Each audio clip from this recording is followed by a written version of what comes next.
Bonjour à tous, j'espère que vous allez bien. Je suis ravie de vous retrouver dans ce nouveau tutoriel.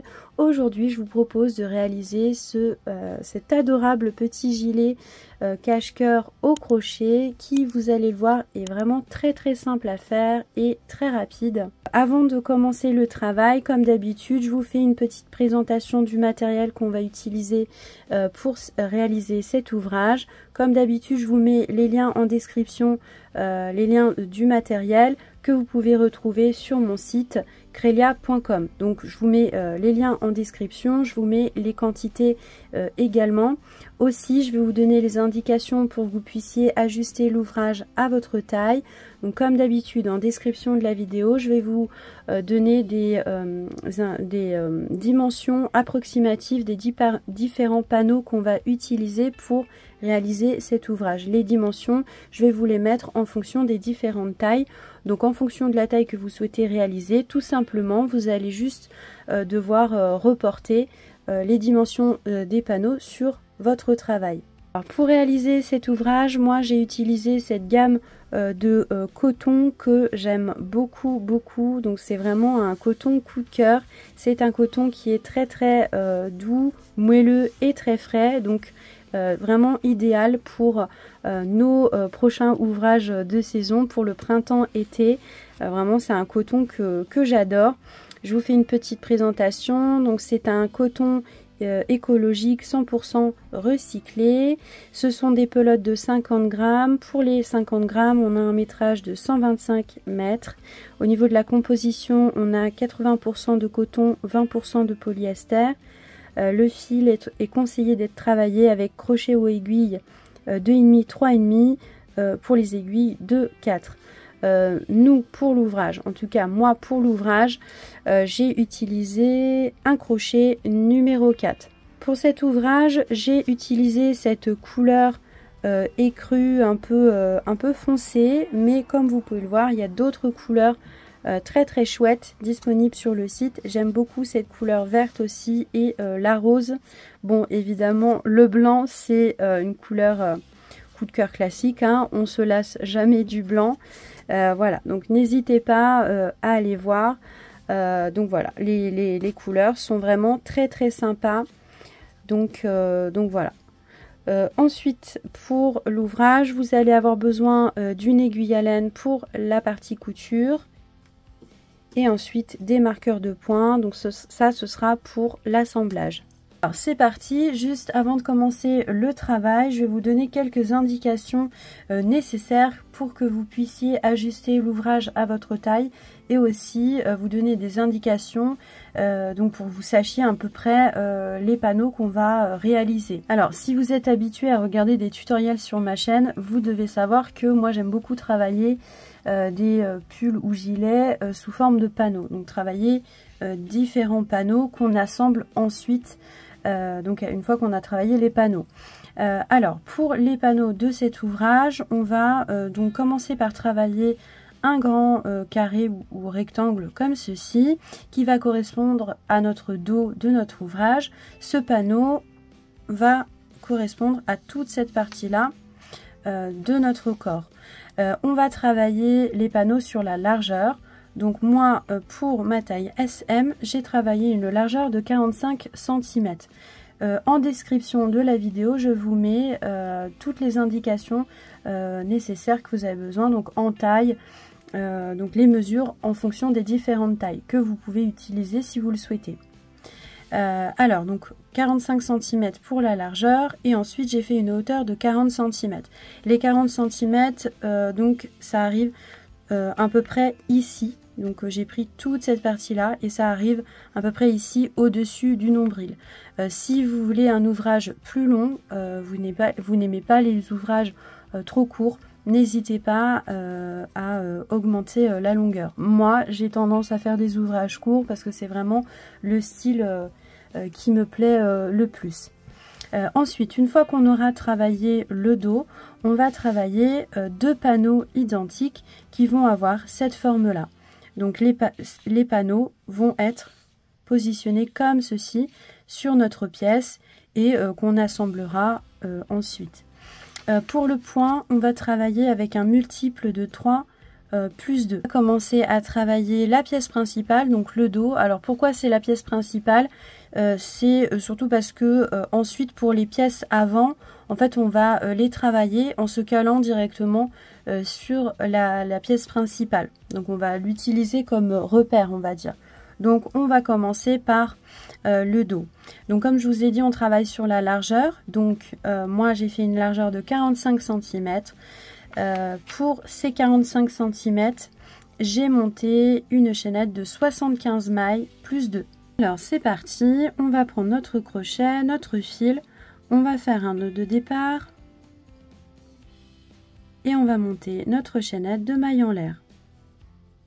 Donc moi, comme je vous ai dit, j'ai fait une chaînette de 75 mailles plus 2.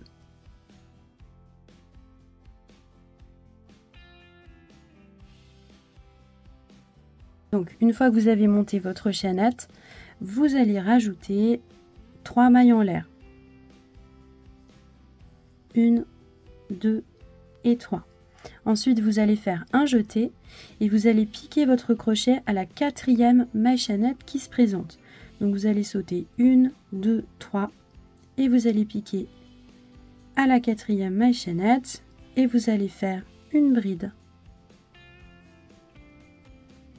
Ensuite, vous allez piquer votre crochet dans toutes les mailles chaînettes qui se présentent et vous allez faire des brides.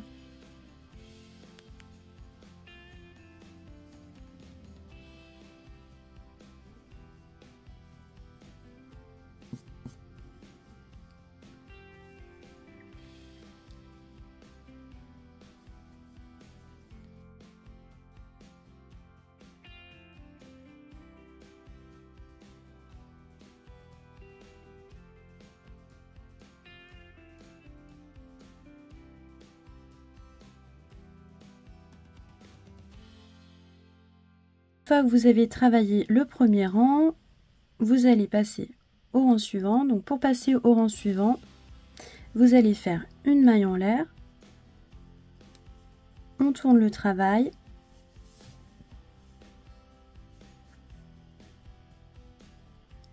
on va piquer notre crochet dans la toute première bride qui se présente,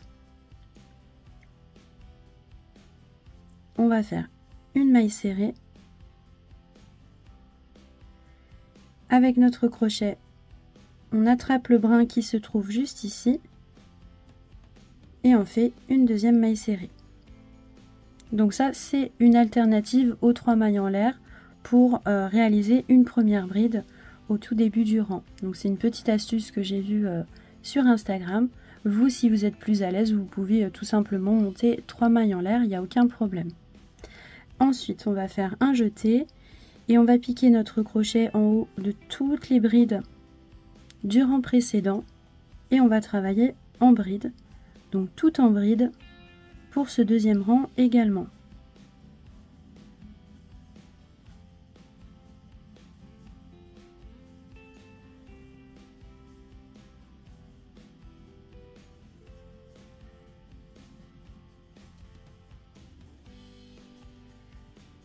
À la fin du deuxième rang, on n'oublie pas de travailler une dernière bride ici, en haut des 3 mailles en l'air du rang précédent. Ces 3 mailles en l'air là correspondent bien à une bride. Donc si on ne la travaille pas, ça risque de fausser le point.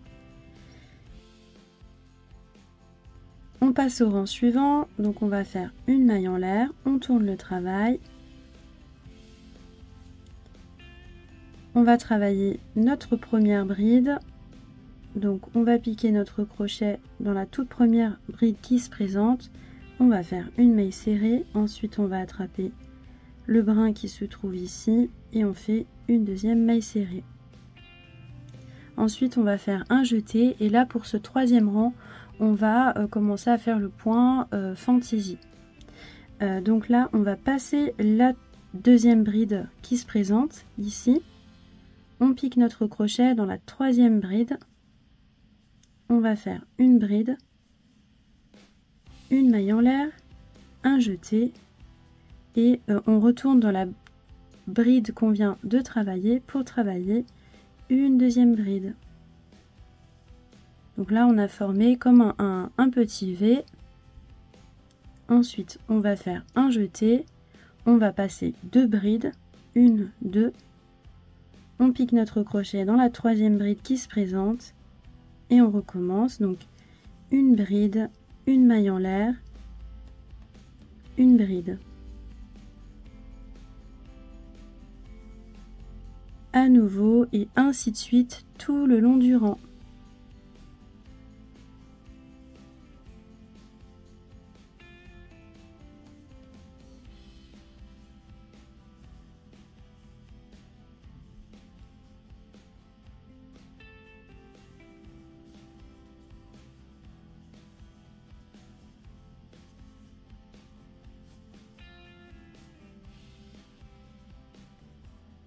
À la fin du rang, on va terminer par une bride.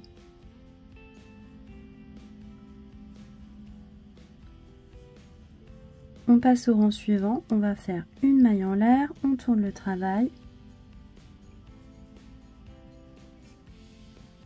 Pour ce 4e rang, on va commencer le rang avec une bride.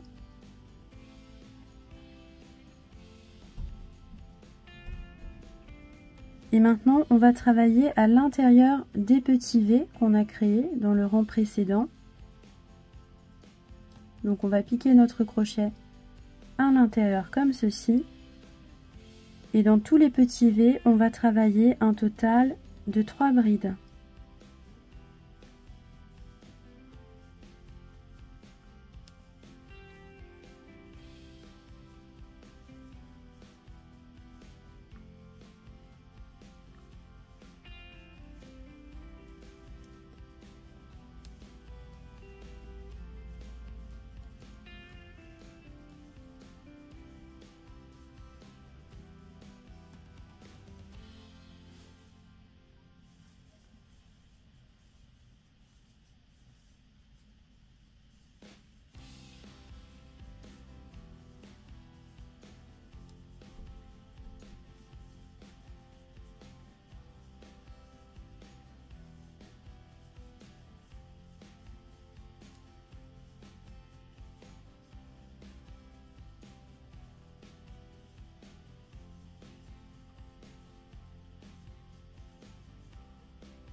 À la fin du rang, on va terminer par une bride.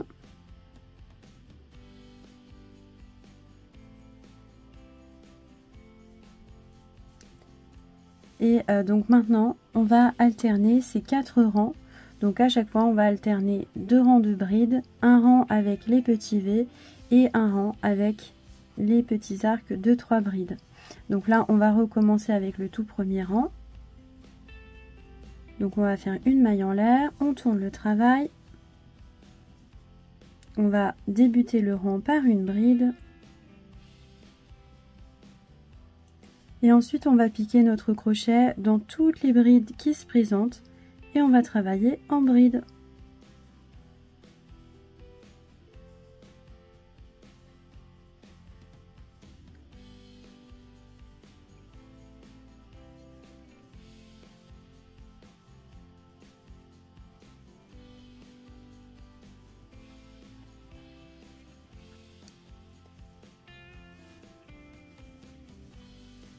Donc ainsi de suite, on alterne ces 4 rangs.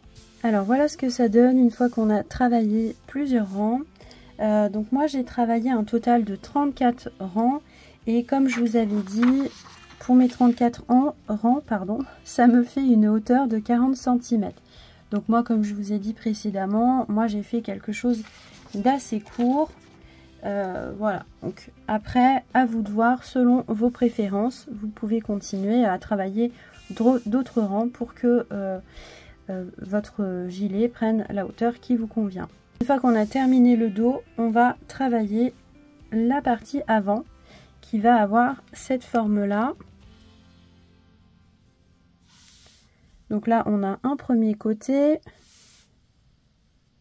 et il va falloir faire le deuxième côté qui va se positionner comme ceci. Alors pour les pièces avant, ça va être très simple, on va se caler sur la pièce arrière. Donc vous voyez, on va commencer par le bas de la pièce avant. comme ceci. Et on va travailler les 3/4 de la pièce principale. Vous voyez, donc là on a une largeur totale donc d'environ 45 cm. Et moi j'ai travaillé environ 32 cm. Alors après on n'est pas au centimètre près, hein, mais vous voyez à peu près ça fait à peu près les 3/4, d'accord. Donc une fois que vous avez déterminé donc les 3/4 de votre pièce, vous allez monter votre panneau. Alors moi pour mes 32 cm, j'ai monté une chaînette de 53 mailles en l'air. Donc, dans mes 53 mailles en l'air, il y a mon multiple de 3 plus 2. Donc, je vais faire mes 53 mailles en l'air.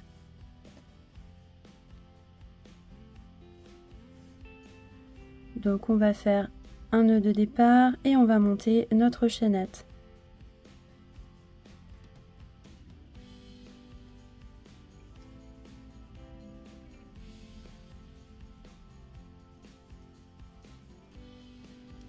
Donc là, pour les panneaux avant, on va les commencer exactement comme pour le panneau arrière. Donc on va faire nos 4 premiers rangs.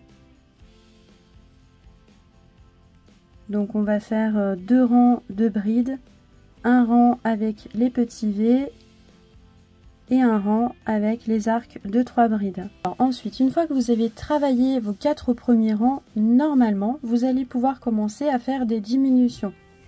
Les diminutions, ça va vous permettre d'avoir cette forme-là. Vous voyez, on a le panneau qui se resserre comme ceci.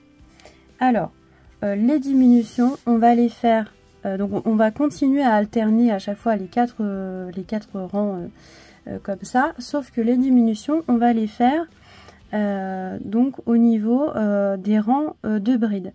Ces 2 rangs là, les rangs avec les petits V et les arcs, on va toujours les travailler normalement. C'est juste au niveau des rangs de brides qu'on va faire des diminutions. Bien évidemment, les diminutions, on va les faire toujours d'un seul côté. Vous voyez, parce qu'on veut que ce côté-là reste droit et ce côté-là prenne une autre forme. Alors, on va déterminer que ce côté, ça va être le côté des diminutions. Donc là, on a terminé nos 4 rangs. Donc, on va se retrouver au niveau des rangs de brides. Alors, on va faire une maille en l'air. On tourne le travail.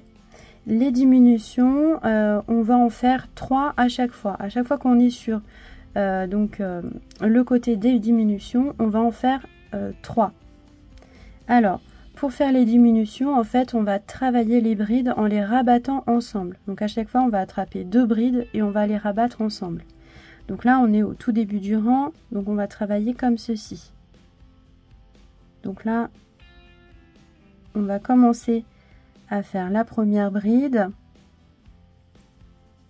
Un jeté, on attrape la bride suivante. On va commencer à la travailler. Un jeté, on ferme toutes les boucles. Donc là on a une première diminution, on va en faire une deuxième. Donc on commence à travailler une bride, un jeté, on commence à travailler la bride suivante, un jeté et on rabat le tout.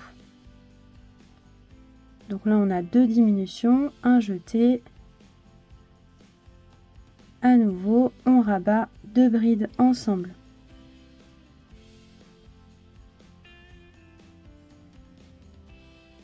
Et ensuite, on va continuer à travailler normalement.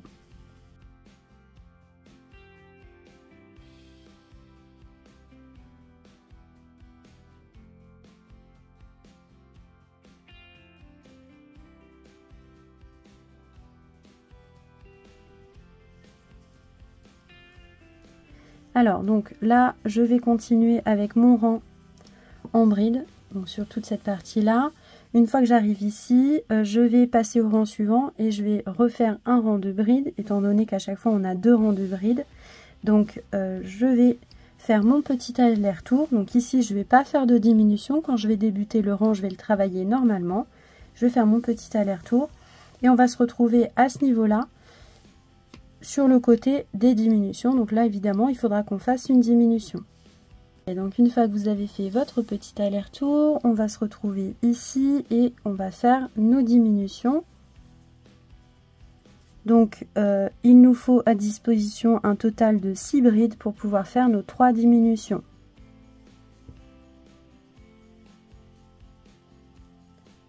Donc 1, 2,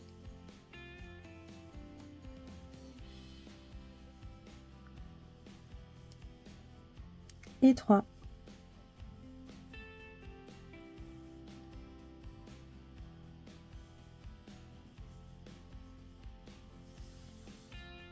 Alors, une fois qu'on a travaillé nos rangs de brides, on va pouvoir travailler nos petits points fantaisie. Donc, après les rangs de brides, on a les petits points, le point avec nos petits V. Alors, on va faire une maille en l'air, on tourne le travail. Donc là, on va les travailler normalement. On va commencer le rang avec une bride.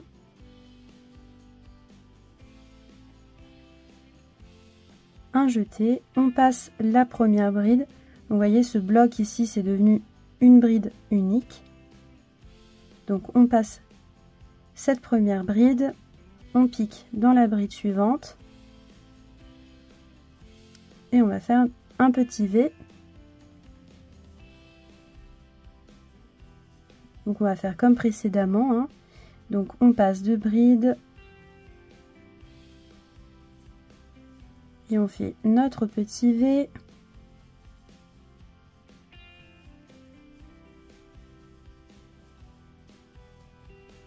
Donc là, en fait, tout simplement, on va travailler notre point normalement.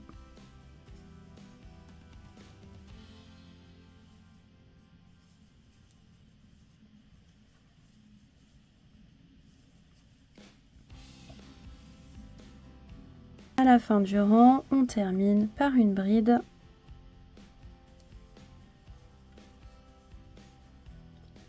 Une maille en l'air, on tourne le travail. Donc là, on commence le rang avec une bride. Et pour le rang suivant, on travaille comme précédemment. Donc on a dit qu'à l'intérieur des petits V, on va faire des petits arcs de 3 brides.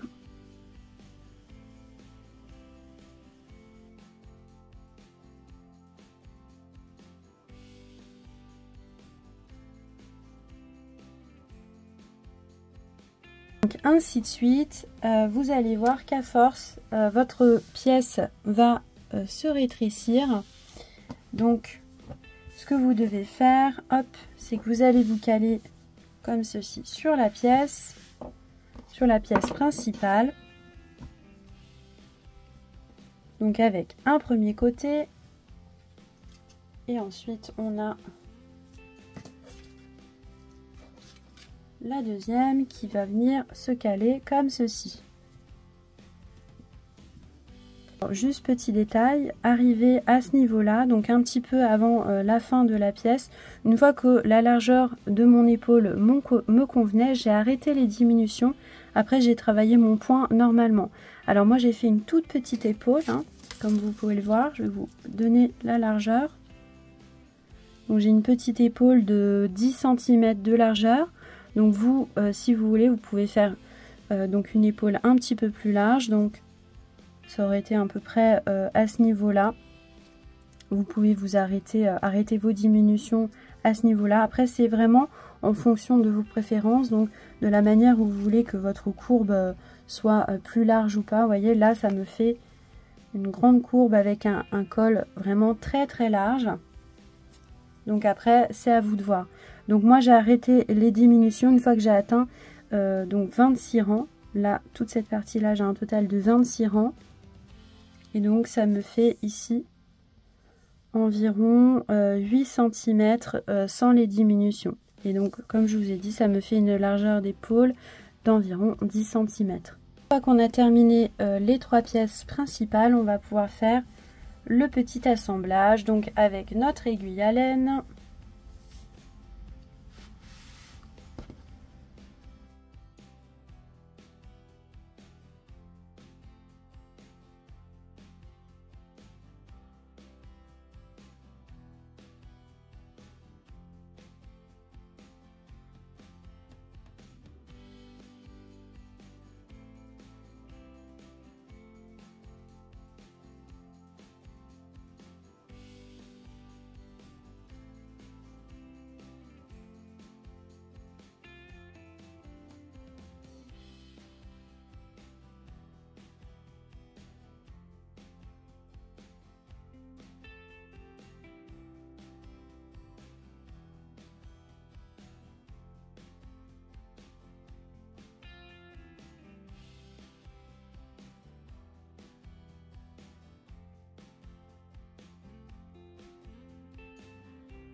Alors maintenant on va travailler nos manches. Donc là vous voyez j'ai une première manche, donc mon long panneau qui va correspondre à ma manche. Je vais vous donner les petites indications. Alors donc pour la manche on va continuer à travailler sur la largeur. Pour déterminer la largeur de votre manche vous allez devoir prendre donc votre tour de bras. Donc moi pour ma taille SM, donc j'ai 29 cm pour le tour de bras. Après par contre pour plus de confort, donc moi j'avais peur que la manche soit trop serrée si je faisais directement 29 cm pile poil. Ça risquait d'être trop serré étant donné que le coton n'est pas du tout élastique, le point n'est pas spécialement élastique non plus. Donc j'ai ajouté environ 3 cm. Donc moi je vous conseille d'ajouter ces 3 cm de confort. Après vous pouvez, à vous de tester. Donc ça me fait un total de 32 cm. Donc moi pour cette largeur là j'ai 32 cm. Donc ici vous voyez on a le tour de bras.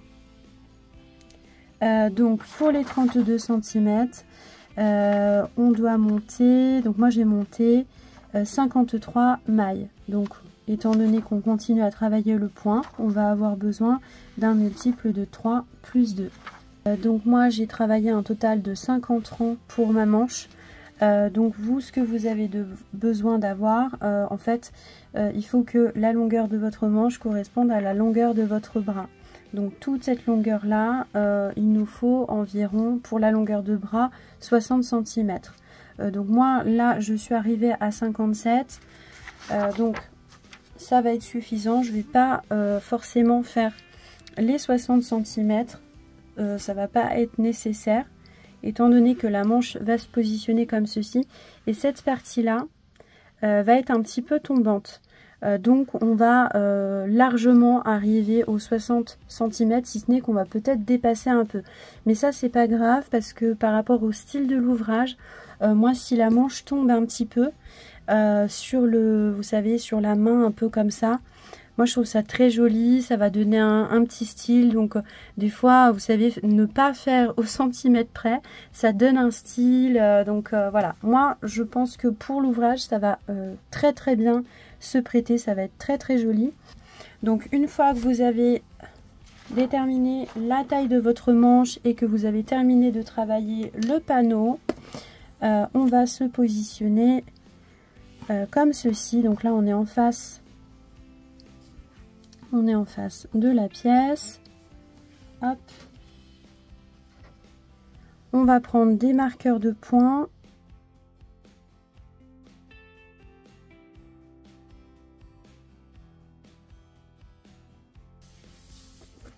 Donc ensuite on va pouvoir mettre cette pièce comme ceci, on va la mettre à plat et on sait que notre manche on doit la coudre à l'intérieur des marqueurs de points. On n'oublie pas de mettre l'endroit de notre pièce vers nous. Ça c'est important pour que la couture soit à l'intérieur.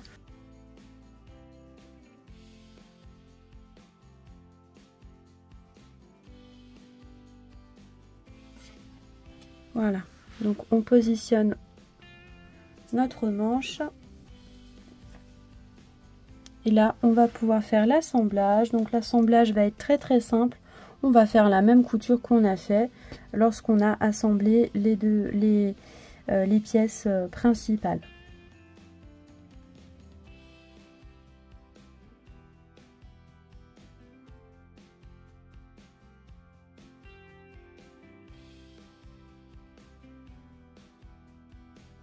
Alors j'ai terminé l'assemblage de mes manches, donc là j'ai remis ma pièce un petit peu comme il faut, vous voyez.